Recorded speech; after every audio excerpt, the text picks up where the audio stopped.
It's a Monsters Monday, and even more importantly, it's a Victory Monsters Monday, as we're talking about the Cleveland Monsters and their victorious playoff series over the Belleville Senators. We're going to get into the good, the bad, and the ugly about this series on today's Locked On Blue Jackets.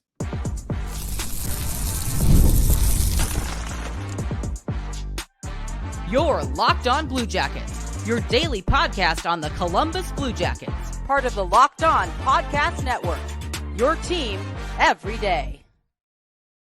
Hello and welcome to Locked On Blue Jackets, part of the Locked On Podcast Network, your team every day. I am, as always, your host, Jay Foster, here to give you the good, the bad, and the ugly about your favorite team and mine, the Columbus Blue Jackets. Before we get started, I want to thank everyone for making this your first listen of the day every single day. Locked On Blue Jackets is free and available on all podcast platforms and over on YouTube. So if you haven't hit subscribe over there, feel free to do so and become an everydayer. Today, we are going to be doing yet another Monsters Monday because, unlike the Blue Jackets, the Cleveland Monsters are respecting me and winning games and playing meaningful hockey in April and in May. So I thought who better to come and talk to us about the Monsters and how they're doing than friend of the show and frequent Monday guest, Deana Weinheimer, founder of the Calder Times and also their Cleveland Monsters correspondent. So I'm just going to bring Deana right on into the show. And I guess let's start off, Deana, with congratulations are in order, I think, to both of us for correctly predicting. I believe we both had Monsters in 4 as our official predictions as of the preview that we did for this series. Big win for the Monsters. Made it look a little bit difficult at times, but let's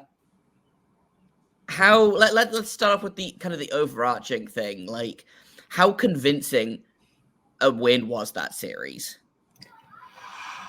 Well, and I know we've talked about this, but considering the fact that, with the long layoff between the regular season and the postseason, all the injury issues, the roster issues, and things like that, this series should give Cleveland fans and the team so much hope, because as each game went on, you saw improvement.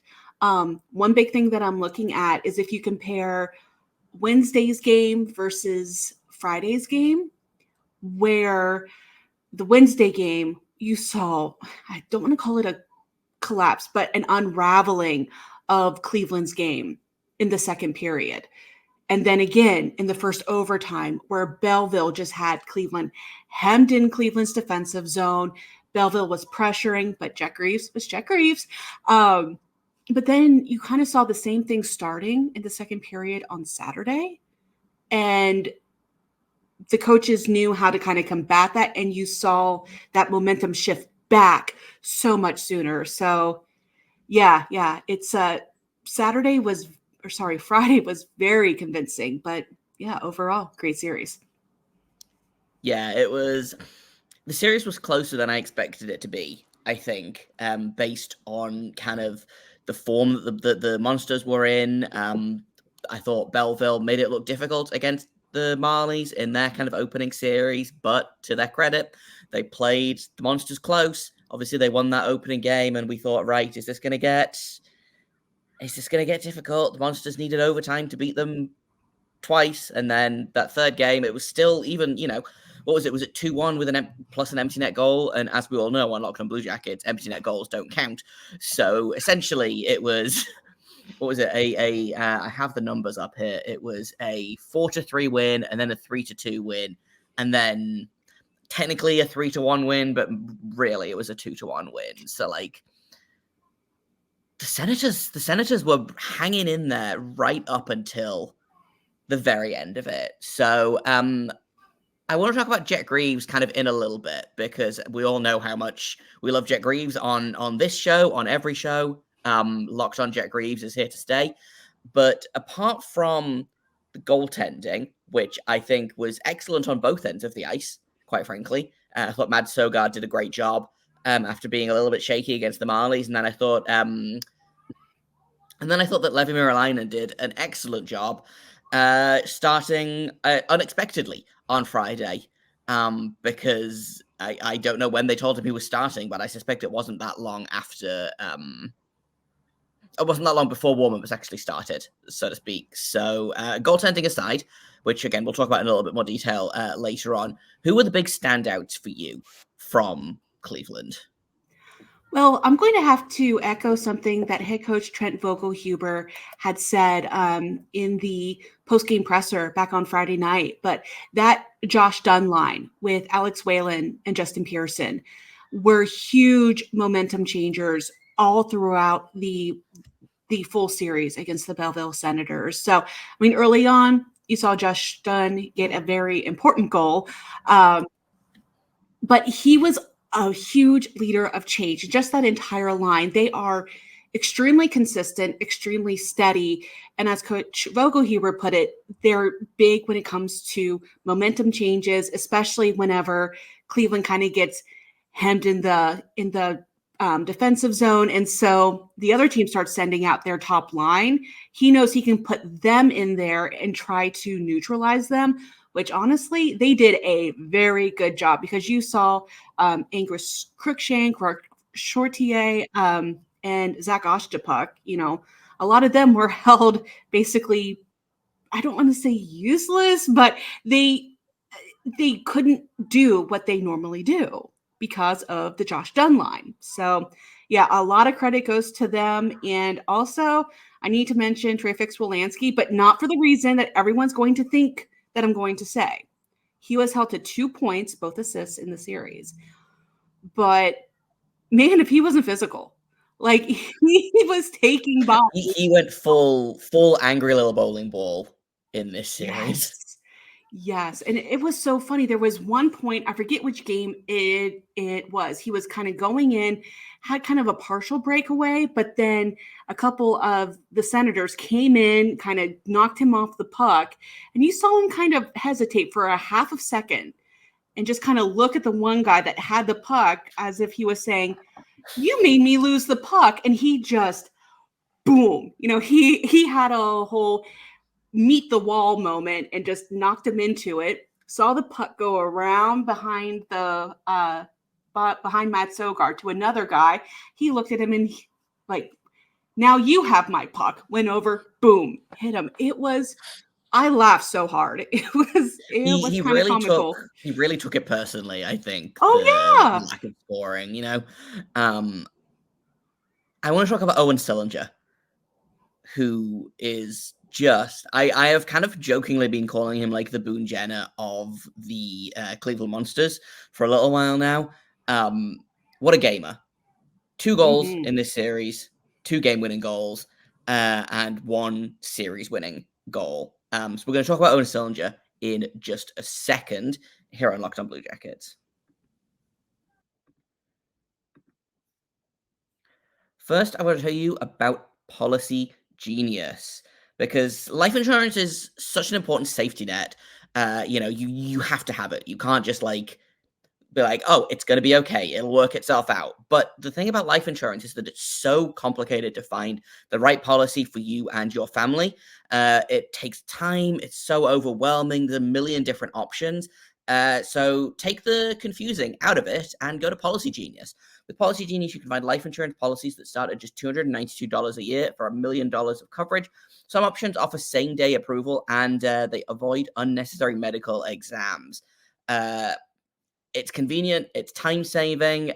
They have a team of licensed experts to help you talk through every single option. They're going to walk you through the process step by step, and they are the most trustworthy option because they have no incentive to recommend one insurer over another, so you can trust their guidance.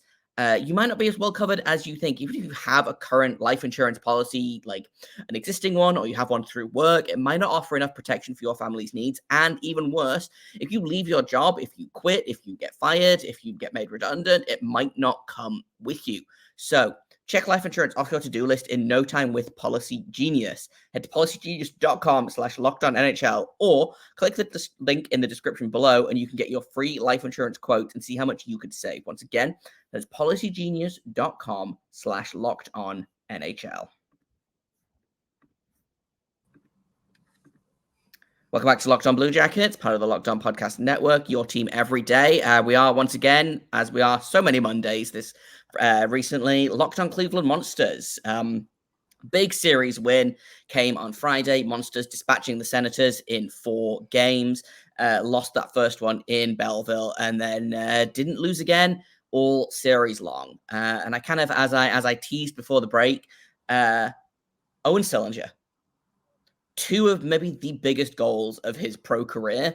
And I want to talk a little bit later on about kind of the scoring by committee that we saw with Cleveland, because we didn't see anyone who like Stephen Halliday, I think, was the standout scorer for Belleville. There wasn't really any standout scorer for the Monsters, because it looks like, I think, 15 of the 22 skaters that they iced in this series ended up with at least 1 point. However, I think if you had to give the crown for most timely offense, Owen Sillinger has to take it. Like I said, that big double overtime winning goal where I believe his father was in attendance, Mike Sillinger, which is always fun. And then the series winning goal on Friday in Cleveland as well. How big has Owen Sillinger been in these playoffs for the Monsters, even taking those goals away from it? Because I feel like he's just been such a gamer. I mean, if you need an example of how just grinding all game long can benefit a team, you don't need to look any farther than Owen Sillinger. I mean, first of all, he only had 8 shots but 2 goals. I mean, that shooting percentage is a normal shooting percentage. Don't worry about it. Outstanding. Yeah, it's outstanding. But also he was a +4, and especially in a series that was as tight as this one. I mean, I've called him a Swiss Army knife for this team more than once. He's just proving it so much right now. Yeah, he's so much fun to watch as well. And we talked about him as one of those players to watch kind of going into the series, kind of and I wasn't sure how much of that was just that I like his game a lot and how much of it was that I thought but he feels like he's built for playoff hockey, you know? And it's just, he's so much fun to watch. And I'm so excited to see, like, obviously everyone's really excited about Cole Sillinger, and I don't think Owen Sillinger is going to hit those levels, but it does make you wonder, like, how high Owen Sillinger's ceiling is. You know, do they have another Trafik Swansky on their hands with a guy like Owen Sillinger? One last guy that I want to talk about before we move on to the goaltending. David Jiricek and his power play bomb. I don't understand how that wasn't on the power play in Columbus all season long. You know, and I think he's had some shaky moments in the playoffs. I don't think he had a very good game in the first game of the series. But I liked him with Stanislav Svozil a lot, the checkmate pairing, as I've been calling them, and also I believe as Jeff Svoboda has been calling them in his coverage. He was the best defenseman for Cleveland by far, in my book. Anyway, how do you think that his series has gone? Because this was the first kind of real playoff hockey that we've seen from him in North America. Yeah, well, for most of these guys, this is their very first professional playoff experience. First time the team's been in since the 2019 playoffs, where Columbus and Cleveland both knocked out the Tampa Bay affiliation in the first round, which was kind of fun. But David Jiricek plays his best hockey whenever he is truly emotionally involved. So especially that one playoff, just absolutely, I called it a kind of tongue-in-cheek, called it a cannon blast from the blue line. But man, whenever he gets that involved, you give him the kind of the time and the space and set him up for some good opportunities. He can do it. He really can. And that shot is going to go down as one of my favorite goals of the series. I think that was my favorite goal. And am I biased because I really love David Jiricek? Maybe. But it was one of those goals. Do you ever, like, it was one of those goals that, like, sometimes I will watch a play developing and I'm like, that's going to go in the net. That's a goal. sometimes you can just see it. You can see it unfold, and then there's that weird, almost like smug vindication of when it does go in the net. And usually, what happens is that's going the other way, and I'm watching the Blue Jackets like collapse defensively, and I'm like, that puck's going in the net. So it was really nice to kind of see the opposite of watching a Blue Jackets player or a Monsters player and watching a play unfold and being like, that one's going in the net. We've got to talk about the goaltending. We've talked around it.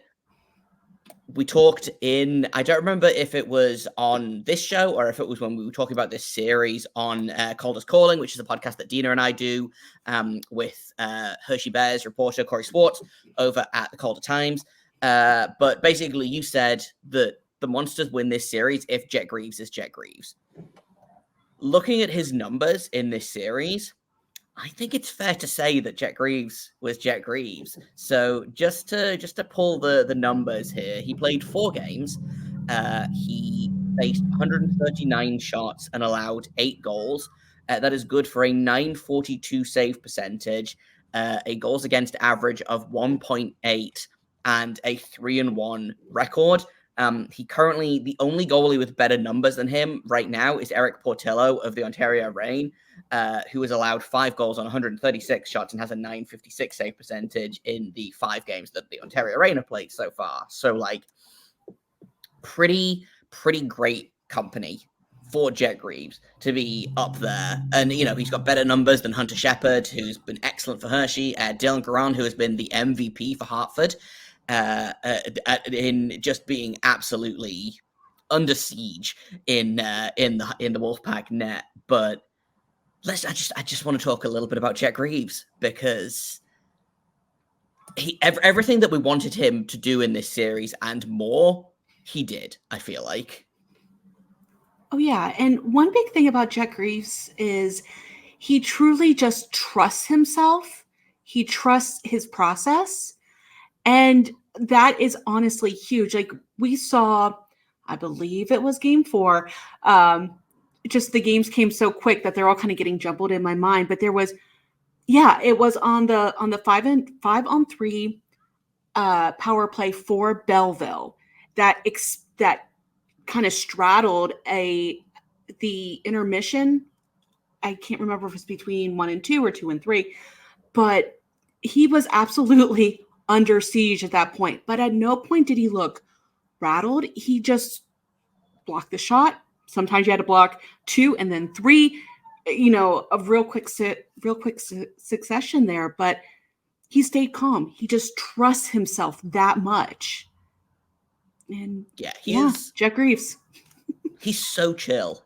And I don't understand, because you would think, and you see it a lot with kind of smaller goalies, is they have to be a little bit more reactive. They have to be a little bit more kind of, I use the word flaily, and I don't mean that necessarily, but bigger goalies can kind of just rely on being shot stoppers, whereas smaller goalies, one of the goalie coaches in the UK that I work with quite a lot refers to, you have shot stoppers or you have cats.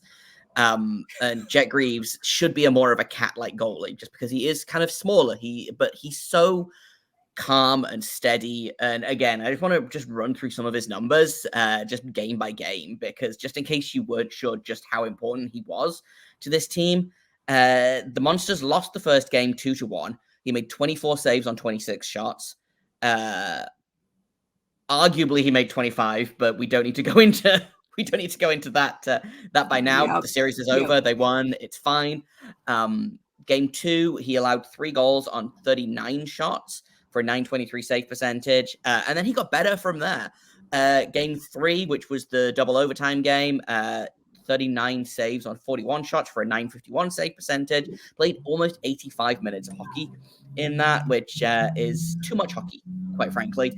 And then in the last game, game 4, 33 shots, 1 goal allowed for a .970 save percentage. They don't come out of this series if Jet Greaves is not in goal, I think. Agreed. Do we have time for a quick fun fact I learned about Jet Greaves? Please, I love a fun fact, Deana. We have all the time in the world for a fun fact. Okay, so just to give you an idea about his mindset and how goalies kind of have to be a special level of human and silly. Okay, so the press and Jet were kind of talking after the official question times had ended, and someone asked him, it's just like, I've noticed kind of the way you catch certain things and your stance and things like that. Did you ever play baseball? And he just kind of smiled and said, yeah, I played, I believe it was shortstop.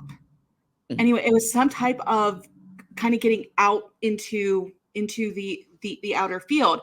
And someone looked at him and said, you didn't play catcher? And he laughed and he said, no, I started out as a catcher, but the balls hurt too much. So I moved out. Oh, buddy. And I just stood there and said, really? The ball, you're a professional goaltender, but the baseballs hurt too much. Well, in fairness, the goalie pads are much thicker than baseball pads. So, like, I get it. I respect him in this. But we're probably going to talk a little bit more about Jack Reeves because we're going to take another quick break, and then I want to talk a little bit about how they match up against the Syracuse Crunch, and I want to talk a little bit about kind of players to watch, who's going to be important for this series, things like that. So we'll take another quick break, and then when we get back, we'll talk about that here on Locked On Blue Jackets. First, I've got to tell you all about eBay Motors. Passion, drive, and patience is the formula for winning championships. It's also what keeps your ride or die alive. eBay Motors has everything you need to maintain your vehicle, level it up to peak performance. They've got superchargers, roof racks, exhaust kits, LED headlights, and more. Whether you're into speed, power, or style, eBay Motors has got you covered. With over 122 million parts for your number one ride or die, you're always going to find exactly what you're looking for. And with eBay Guaranteed Fit, your part is guaranteed to fit your ride every single time, or you're going to get your money back. Because with eBay Motors, you're going to burn rubber, not cash. They've got all the parts you need at the prices you want, so it's easy to make your car the MVP and bring home huge wins. Keep your ride or die alive at ebaymotors.com. Eligible items only. Exclusions apply. eBay Guaranteed Fit is only available to U.S. customers. Welcome back to Locked On Blue Jackets, or Locked On Cleveland Monsters, as we are today. The Monsters move on. They won their first series. They move on to the division final, which will be against the Syracuse Crunch, who defeated the Rochester Americans in 4 games. 5, I believe. In 5 games. They took it to 5 games. Okay. Yes. But still, a somewhat unexpected result, I think. So let's talk about Syracuse and how the Monsters have matched up against Syracuse in the regular season. How have they played against the Crunch this season? Because I feel like they're one of those teams that I never, for some reason, because I don't get to watch as many Monsters games as I'd like to, I feel like I never get to see the Crunch play, and there's just one of those weird scheduling quirks. So, like, how have the Monsters looked against the Crunch this season? Well, the Monsters had a 4-game series against the Syracuse Crunch this season with a record of 2-1-0-1. So pretty close, but obviously favoring in with the Cleveland Monsters. Now, that season series was done back on January 13th. So kind of how we looked at Belleville coming into this series, they have not seen this team in a really long time. But Cleveland started to really come back with this. The very first meeting was a 5-0 shutout. And it was just hard to even imagine that, Syracuse 5, Cleveland nothing, what's going on there. But the very last game or the very next game, Cleveland 4-2, just the very next day. And then they kind of split it after there. But the last 2 games were very close. An OT win for Cleveland and then a shootout win for Syracuse. So if those prevail, it should be a very close series. But Cleveland and Syracuse, both very pesky teams that refuse to say die. That's what you need to have in this playoffs. It should be a very good series, and this one may just go the full distance. Yeah. Something interesting that I picked out when I was looking, because again, you know me, I went straight to the goalies. So Brandon Halverson has played all 5 games for Syracuse so far. He's got a .914 save percentage, perfectly acceptable. 3-2 record. He didn't play in any of the 4 games that the Crunch played against the Monsters this season. The goalie that played the most against the Monsters this season for Syracuse was our personal favorite, Hugo Alnefeld, who had a .943 save percentage in 3 games and went 2-0-1 against the Monsters. So that's going to be really interesting, because this is a guy that hasn't faced the Monsters this season, if at all. And the Monsters are facing a brand new goalie to them as well. Or not brand new goalie, but a new goalie to them. Like you said, they haven't played since January. These teams, I think, look very different to how they looked in January. Is that to the Monsters' advantage, or is that to Syracuse's advantage, do you think? Honestly, at this point, I think it might be to Cleveland's advantage. I mean, one thing to note about Brandon Halverson is he spent the majority of the season down in the ECHL with the Orlando Solar Bears. So still in that Tampa Bay organization, but he's only played 4 games in the AHL, then in the regular season. So 14 games there, 5 in the playoffs. Very consistent numbers there, though, in terms of his save percentage. But honestly, with Cleveland right now, the top scorers in the Syracuse organization, or the Syracuse team, I'm sorry, in these playoffs, they've all seen before. So that should not be too much of a problem for them.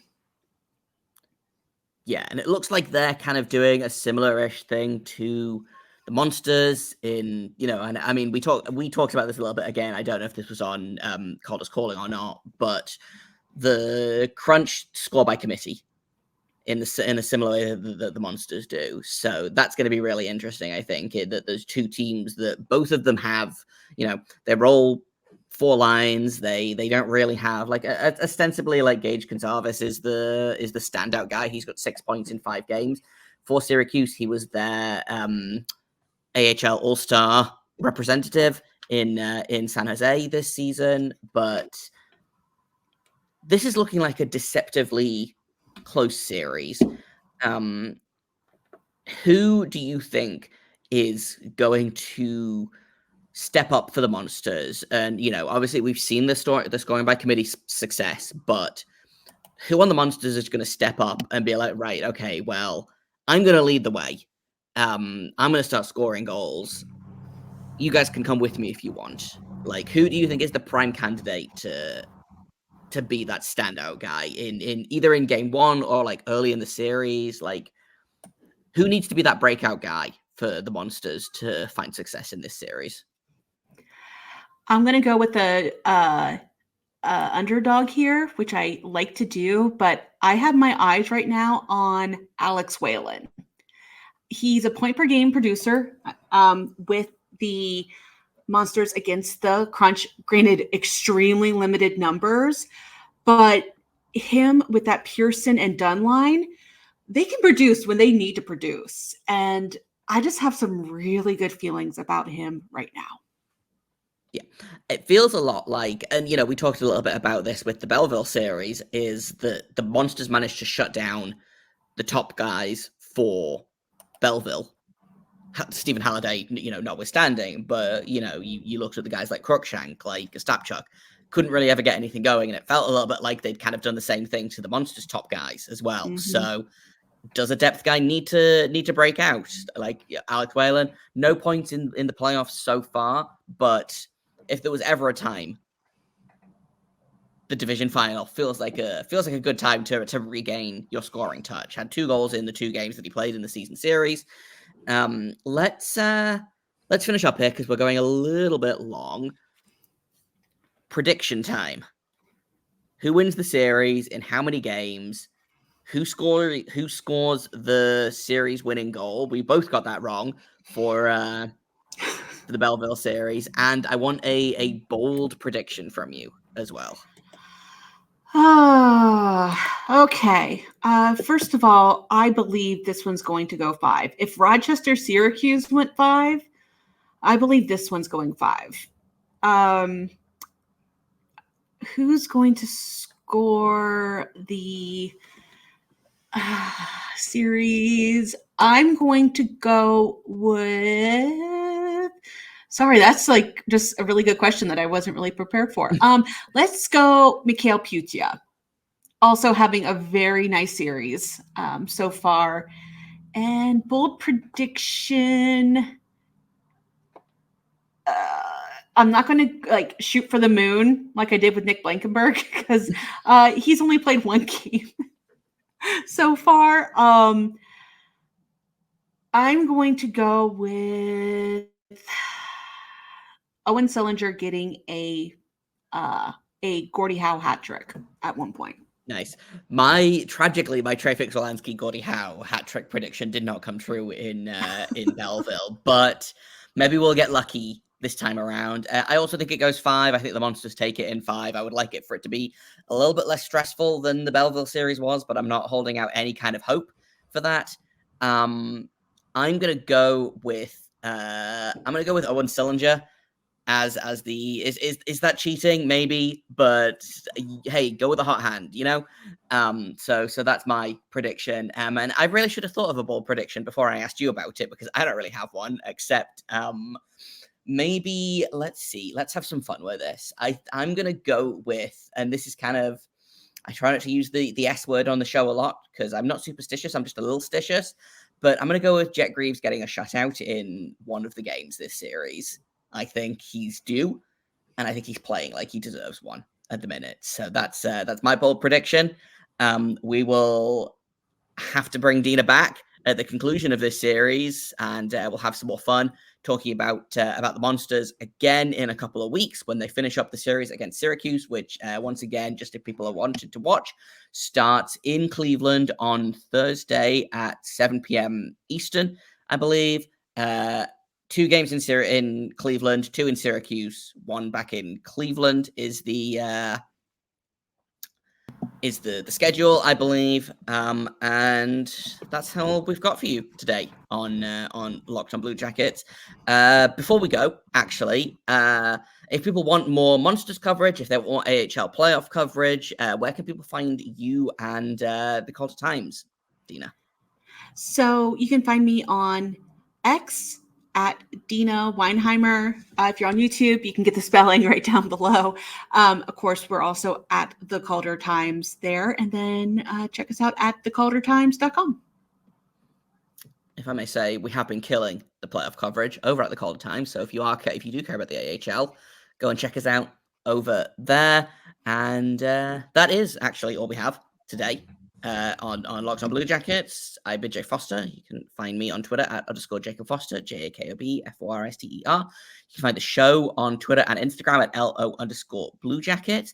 If you have comments, questions, criticisms, you can email me at lockedonbluejackets@gmail.com. Thank you for making this one of your first listens of the day every single day. You can find us wherever you get podcasts. You can find us on YouTube. You can find us on Sirius XM. Tomorrow, I will bring you the Dmitry Voronkov profile or season review that I promised you at the end of last week, which should be a fun one. And we'll catch up with what the Blue Jackets are doing at the World Championships as well. So that's all going up on tomorrow's episode of Locked on Blue Jackets. Thank you once again for listening. And until tomorrow, make sure you stay locked on.